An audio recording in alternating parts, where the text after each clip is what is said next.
Señor rector José Manuel Restrepo, exministro, actual rector de la EIA, bienvenido otra vez al Consejo de Redacción. Rector, feliz año, hombre, ¿cómo empezó este año? Compañero, bienvenido. Feliz año a todos ustedes, feliz año a todos los televidentes de Consejo de Redacción de Teleantioquia. Es muy grato estar con ustedes esta mañana como siempre.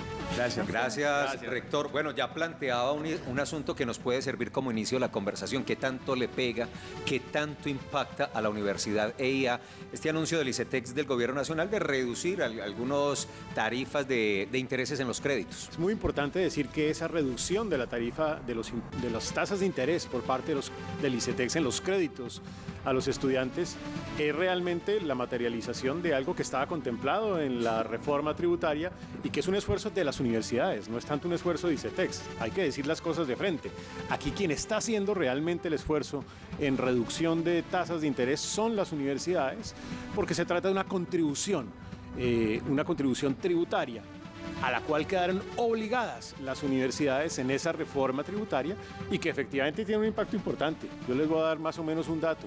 Esto arranca siendo casi el 10% de los excedentes de la universidad. 10%, una tajada grande. Porque es una tajada muy significativa y esto significa que el sector privado, en este caso las universidades privadas, las instituciones que al final están realizando una tarea de prestación de un servicio público, están contribuyendo a un beneficio de los estudiantes. Rector, pero ¿va a ser efectivo eso? ¿Van a salir beneficiados los estudiantes pues, que son el objetivo de esta medida? Van a ser beneficiarios todos esos estudiantes que seguramente en los próximos meses van a tener acceso a créditos de corto plazo y a créditos de mediano plazo. Eso es una realidad, repito, porque es un artículo, una obligación, en este caso fiscal, que se le estableció a las instituciones de educación superior privadas de Colombia. Rector, pero digamos ese beneficio lo sienten quienes tienen créditos, pero quienes son estudiantes, trabajadores, sí van a sentir el incremento de la matrícula a partir del IPC. Seguramente sí, pero muchos de ellos podrían acceder a los créditos por parte del ICETEX. Oiga, rector, hablemos de la encerrona, o sea, hay que contarle a la gente lo que es, a ustedes los rectores de las universidades. Físicamente los citó el ministro de Educación a Bogotá a finales del año pasado, les sugirió, entre comillas, que no subieran las matrículas, si hasta un porcentaje, hasta el IPC de octubre, pero mire que la realidad del país es que ese IPC de octubre fue absolutamente diferente al de diciembre. Entran las universidades privadas con un déficit frente a esa encerrona del Gobierno Nacional. Desafortunadamente el sistema a través del cual se establece el aumento de tarifas de matrícula es un sistema en donde se fija como valor el aumento del índice de precios al mes de octubre, anualizado al mes de octubre. Y a partir de eso, cualquier valor adicional necesita una autorización por parte del Estado. Entonces, lo que se acordó con el ministro de Educación Nacional, un poco en el compromiso que están teniendo las instituciones de educación superior privadas de Colombia, es vamos a sostener ese aumento de matrículas anualizado al mes de octubre, pero evidentemente entre noviembre y diciembre el valor anualizado aumentó. Exacto. Es que ¿quién paga eso? Claro. Eso le corresponde a las universidades entonces asumirlo de nuevo como parte de sus excedentes. O sea que estamos haciendo un esfuerzo gigantesco en este momento, las instituciones privadas, para tratar de sostener y garantizar que los estudiantes no se vean severamente afectados. Y ese bache, esa brecha entre lo que se podía incrementar a octubre y finalmente como terminó la inflación, ¿de cuánto es para el caso de la EIA o qué tanto afecta el presupuesto para el año 2023? Pues afecta el presupuesto por lo menos en un 1%, un poquito más, porque en el fondo es un aumento de ese orden en materia de incremento de precios. Y finalmente entonces el incremento a los muchachos de la EIA, ¿de cuánto fue? ¿En cuánto quedó? Al final quedó en el valor anualizado de la inflación al mes de octubre. ¿Qué fue del? Es cerca del 12.5%, si mal no recuerdo. Y luego se subió al 13,2. Oiga, aquí tenemos un alcalde muy hincha de Paula, que siempre pregunta por ella. Usted ya sabe cuál es. Sí, señor, ya sé. Y dice, pregúntele al rector qué pasó en medicina, que el aumento del semestre ya fue de un 30% para los estudiantes que pasaron del cuarto al quinto semestre. ¿Es eso cierto o es una sensación que la gente ha hecho mal las cuentas? No, realmente el aumento fue lo que quedó autorizado por parte del Estado, que en este caso es inflación anualizada al mes de octubre, que si mal no recuerdo es del orden del 12,5%. El 12,5%. Yo, alcalde de Elmira, ya sabe pues usted cómo es la cosa. También Pacho, decirle al alcalde que Paula regresa el lunes. Ah, sí, preguntó también por ella. Rector, bueno, antes de entrar en temas económicos, que también nos interesa mucho abordarlos con usted, quiero preguntarle cómo arranca la EIA este año, cuáles son las perspectivas, imaginamos que muchos nuevos estudiantes, ¿cuál es la expectativa? Yo creo que arranca muy comprometida con esos temas de futuro de universidad y sobre todo de futuro de región. Nuestro compromiso con una universidad cada vez más comprometida con ser sostenible. Y arrancamos entonces con ese sello oxígeno que recibimos o con ese reconocimiento como la universidad de mayor nivel de sostenibilidad por parte de Corantioquia en todo el departamento. También arranca con el compromiso con emprendimientos de base tecnológica, con innovación, con tecnología y sobre todo con seguir garantizando una educación de excelencia académica de alto nivel. Número 1 en Antioquia, quien recibe los mejores estudiantes de Antioquia y quien le entrega al país los mejores estudiantes de Antioquia y al final 2 o 3 a nivel nacional. Y obvio, con el compromiso también de contribuir a que los estudiantes sean primero personas, un poco que no pasen esas circunstancias que se presentaron en el Aeropuerto Internacional de Río Negro, que son expresiones de intolerancia en el ser, en el saber y en el servir. Héctor, el rol de las universidades, además de la educación, es ser pertinentes, participar en el ejercicio de la sociedad y estar en esos grandes debates de país. ¿Cómo está viendo usted este nuevo gobierno, las reformas que se están poniendo sobre la mesa? ¿Qué tiene para decir ahí la EIA? La EIA ha tomado la decisión de salirse de la Torre de Marfil. Es que es muy fácil para una universidad quedarse allá enclaustrada. La EIA ha tomado la decisión de, a través de su centro de pensamiento, salir a opinar de frente y sin temor alguno sobre todos los temas de la vida nacional, de la vida regional, de la vida local, porque ese es nuestro compromiso como universidad. De eso se trata también ser universidad. Obviamente con la academia detrás y con el respeto y naturalmente con el compromiso de que esos pronunciamientos sean realmente profundos. Luego vamos a estar presentes en todos estos temas. Vamos a opinar sobre la reforma pensional, vamos a opinar sobre la reforma de la salud, vamos a opinar como lo hicimos en su momento con la reforma tributaria, ahora la tributaria territorial.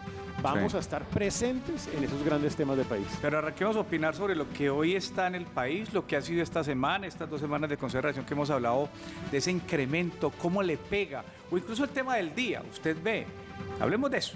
¿Usted qué opina de lo que le estamos preguntando a los televidentes de esa sensación y esas promesas que se hicieron de disminuir los servicios públicos domiciliarios? ¿Por qué pasa eso en la realidad? Ahí se está enfrentando una realidad de un aumento de precios que no se ha controlado. Al igual que Chile, somos de los 2 países únicos de América Latina que todavía no han logrado llegar al tope, al punto máximo de la montañita de aumento de precios. Y eso en buena medida se deriva de 2 hechos, 2 factores críticos. El primero de ellos es tasa de cambio. La tasa de cambio sigue siendo muy alta, a pesar de que en los últimos 3 días ha venido bajando rápidamente y yo espero que siga siendo así. Y en segundo lugar, por el aumento en los costos de los servicios públicos. Eso tiene una razón legal, entre otros temas, pero los costos de los servicios públicos están tremendamente indexados. Es decir, siguen aumentando y eso está afectando la canasta básica de los colombianos. Súmele a eso que todavía vemos muchos alimentos con aumento de precios porque los insumos siguen siendo altos, los fertilizantes siguen siendo altos. Nos sigue afectando el fenómeno de la guerra entre Rusia y Ucrania y eso está teniendo un impacto en los precios. Luego el aumento de precios sigue siendo una dificultad importante para los colombianos. Rector, pero usted ve, como lo ven muchos otros analistas en Colombia, que la inflación acumulada del año 2023 podría bajarse a 6, a 7%. De hecho, nos impacta mucho lo que ocurre en los Estados Unidos. 6,5 fue la inflación de diciembre en los Estados Unidos, ya marcando poco a poco, pero 5 o 6 meses, una tendencia a la baja. ¿Cuál es su pronóstico? ¿Qué proyección hace usted del costo de la vida en Colombia en este 2023, luego de terminar un 2022 en el 13,12? Estamos, digamos, frente a un hecho y es que es posible que en los primeros 2 meses del año, eventualmente el 1, 2, la inflación anualizada pueda tender a crecer un poquito más o por lo menos estar relativamente estable. De ahí en adelante la inflación anualizada va a empezar a decrecer. Yo espero que pueda llegar a ser del orden del 7 al 8% al cierre del 2023, pero no sería nada raro que los 2 primeros meses de este año todavía tengamos una inflación anualizada muy alta. Incluso por encima del 13, del 13,12 con el que cerramos 2022. Hombre, Felipe, nos puede ayudar que la base ya es muy alta. Es decir, estamos frente a un mes anterior, del año inmediatamente anterior, que ya fue alto. Entonces, aumentar más, pues significaría un aumento muy sustantivo. Pero hay unos hechos que todavía no se han controlado. Tasa de cambio, insisto, sigue siendo muy alta y eso le está pegando muy fuerte a varios de los insumos en el proceso de producción. El IPP, no el índice de precios al consumidor, el índice de precios al productor tiene un valor muy alto con respecto al índice de precios al consumidor. Quiere decir que todavía el sector privado le puede transferir parte de ese aumento de precios al productor a los consumidores. Luego, todavía no soy tan claramente optimista, por lo menos para los 2 primeros meses del año. Bueno, y en ese contexto, ¿cómo entender esa variabilidad del dólar? Un dólar alocado. La semana pasada se transó incluso a 5.010, 5.015, 5.020, pero ayer cerró sobre los 4.700, es decir, en unos pocos días pasa de 5.000, pero baja también 300 pesos. ¿Qué tanto eso va a influir en lo económico de Colombia este año? Aquí hay unas razones externas y es que el mundo está enfrentando un fenómeno de desaceleración global muy rápido. El Banco Mundial ya está hablando en Estados Unidos del 0%, cerca del 0%. Europa incluso con una inminente recesión técnica, es inevitable. China, con esa política anti-COVID o muy fuerte contra el COVID, está disminuyendo su tasa de crecimiento. Entonces, el mundo está disminuyendo su crecimiento y cuando eso sucede, cuando hay inflación generalizada en el mundo, la gente tiende a demandar las monedas refugio. Y el dólar es una moneda refugio, entonces demandan más dólares y eso hace que se aumente el precio de los mismos. Esa es una razón externa. Pero también hay razones internas. Nosotros tenemos que dar más claridad, más certidumbre, sencillas. Hombre, ¿qué van a pasar finalmente con los contratos de exploración de futuro de gas y de petróleo? Los necesitamos. Seguimos con esa duda, es que la duda sigue. Pero tiene que darse de manera ordenada. Seamos serios, seamos un poquito como más realistas y pragmáticos. En esto también se trata de que Colombia le está generando el 0.6% de los gases de efecto invernadero al mundo. Y ahora nosotros nos estamos convirtiendo en los héroes y mártires de la sociedad para tratar de hacer una transición energética acelerada que no lo vamos a lograr. Rector, precisamente yo quiero conocer su opinión sobre un asunto que genera muchas inquietudes frente a este gobierno y son los anuncios que se hacen, que después hay que salir o a corregir o a complementar o a aclarar qué fue lo que se quiso decir. ¿Eso qué tanto interfiere en lo que suceda en materia económica en el país? Bueno, ya lo decía usted con lo de gas y energía, pero ¿cómo ve esta manera de hacer anuncios del gobierno y después tener que salir a rectificar? Yo creo que todo en el ejercicio de gobierno es susceptible de mejorar. Todo es perfectible. Y en ese orden de ideas me parece que en el diseño y construcción de política pública hay que tener más cuidado. Hay que dar menos bandazos. Hay que ser un poquito más cuidadoso en ese tipo de anuncios. Por ejemplo, lo que sucedió con el ELN. Ese tipo de anuncios no se pueden dar sin previamente tener una garantía de que se van a lograr, porque lo que genera es una incertidumbre. Imagínese ese tipo de mensajes sobre temas pensionales, sobre temas laborales, sobre temas de salud, pues generan incertidumbres en los inversionistas, en el sector privado. Desafortunadamente o afortunadamente el mundo se mueve por certidumbres y cuando no hay certidumbres, pues se generan este tipo de circunstancias. Eso hay que corregirlo.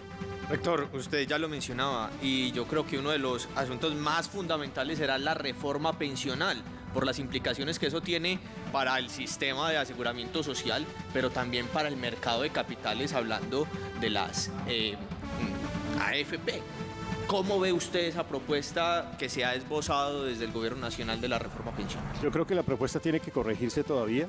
Me parece que hablar de de ese sistema de niveles en donde el valor sea de 4 salarios mínimos es muy alto, porque eso significaría que de aquí en adelante cerca del 97% de las personas nuevas que ingresen al mercado laboral a los modelos de pensiones van a entrar solamente al modelo de prima media y no al de ahorro individual, y por lo tanto se va a empezar a disminuir la cantidad o el monto total del ahorro privado, que en el fondo es el que financia el crédito de largo plazo en el país. Estamos jugando, entre otras, con el crédito de largo plazo en el país. Yo estoy seguro que el Congreso de la República va a revisar eso y que el modelo de pilares seguramente se va a corregir de 4 salarios mínimos a 1,5 salarios dos mínimos, máximo. que me parece más sensato. Oiga, rector, me imagino que en ese pensamiento político de la universidad, vamos a hablar de política, año electoral, año importante para la región. ¿Qué piensa la institución sobre el tema regional? ¿Cómo planear unas directivas de la ciudad y el departamento acompañadas de la academia, acompañadas del empresariado? ¿Ya han empezado como a afilar las baterías sobre ese tema? Como universidad no nos metemos en política, pero sí enviamos mensajes sobre cómo debería ser Sí, el señor. ejercicio público de la construcción de bien común, que en el fondo de la política. Yo creo que hay que tener en consideración varias cosas. Primero, cualquier candidato que sea elegido tiene que respetar y construir las instituciones. Hombre, es que Antioquia tiene unas instituciones muy fuertes. Eso no se puede perder, esa relación entre el sector privado, el sector público local, el sector público departamental, la academia, las organizaciones sociales, no se puede perder. Hay que respetar y cuidar la institucionalidad.